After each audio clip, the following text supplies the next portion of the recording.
I think to put it in a nutshell, what we are typically looking at in this part of the market is a typical um, district cooling business catering to a growth in a real estate sector, right? So it's pretty much plays hand in hand.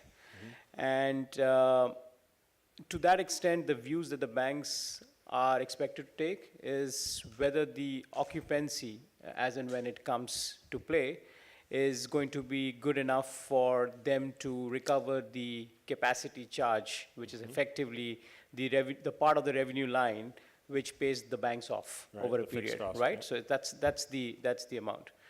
Uh, in projects which are absolutely greenfield and you expect to be financed at a very early stage where the occupancy is a few years down the line, it would be extremely challenging for the banks to take a view on a standalone basis. And therefore, you'd expect a form of a credit enhancement coming in from either the shareholder or an external third party in form of a completion guarantee, which effectively means the completion guarantee only falls away not only on completion of the plant, but on certain degree of connection having already happened as a part of the district cooling facility, which effectively then gives a sense that the future revenues are pretty much taken care of.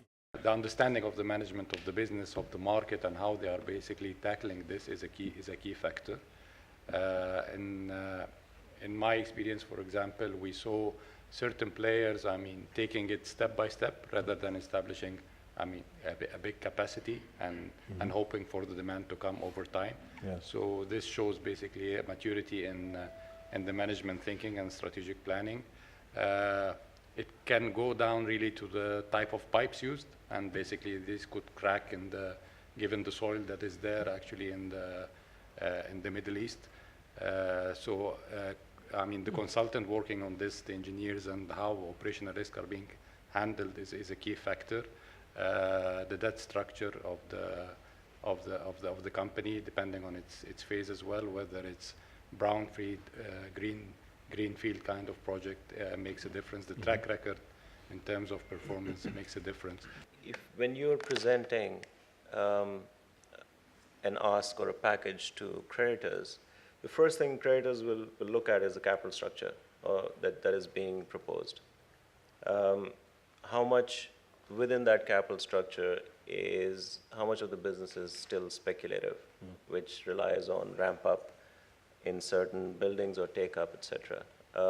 There can be some tolerance for that in the overall plan, but obviously as you keep increasing the amount of speculative capacity being built, that changes the profile and the nature of the credit significantly. And I think the other thing which is important is diversification within that, and the counterparty risk, which goes hand in hand in my mind. Who is the counterparty that you're making a very large capital outlay on the back of their ability to deliver the ramp up that is required in specific projects. And then finally, I think the most important thing in this business is really the contractual framework. What type of contracts you have in place, both on the offtake side, but also in terms of the pass-through of various costs and how you're able to set tariffs and what are the mechanics of that. But as we look at in our underwriting model for how we approach these businesses, the one thing we know for sure in every single business, no matter how long the contract, the world's going to change in 20 years. So just because you're buying businesses that have 20-year contracts, we've really appreciated that. They really aren't worth very much, because the first thing you do when you get in there is you realize that you're going to have to change those contracts if you want to keep those customers happy and use, as you pointed out, as leverage to gain further customers. So we acquired Seattle Steam, Enwave Seattle, we acquired Chicago Thermal, Windsor, Ontario, and other businesses in North America, and we've gone back with major key accounts that had 20-year contracts, solid, didn't have to change them, but if you want to succeed and grow the business, you have to go back. And you have to go back, typically what we found was there's there's almost a decline. You can assume that there's going to be a decline in revenue of about 15% once you take them over. Because what's happened is the world has changed in terms of efficiency, in terms of consumption. And so the deals that were signed 10, 20 years ago, I'm sure you're seeing that here in Dubai, efficiency improvements, conservation, climate concerns, people are using less. So all of a sudden now you go into a business like Chicago Thermal, you've got Merchandise Mart, you've got other big, huge clients that signed contracts 15, 20 years ago for 6,000 tons, 7,000 tons, 8,000 tons of cooling. And over the last 10 years, because of conservation, they've never peaked at more than 4,300. But they've got another 15 years left on their contract. So you're now the new owner, you're coming in, what are you going to do? You're going to say, well, hey, I just paid good money for this. I bought this in the value of this contract. So I'm just going to honor the contract. You do that at your own peril because word gets out. And as we know in this business, it's all word of mouth.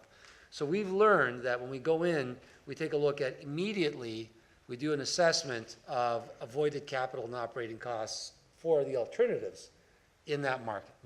One of the things that we have looked at in the past as a developer is to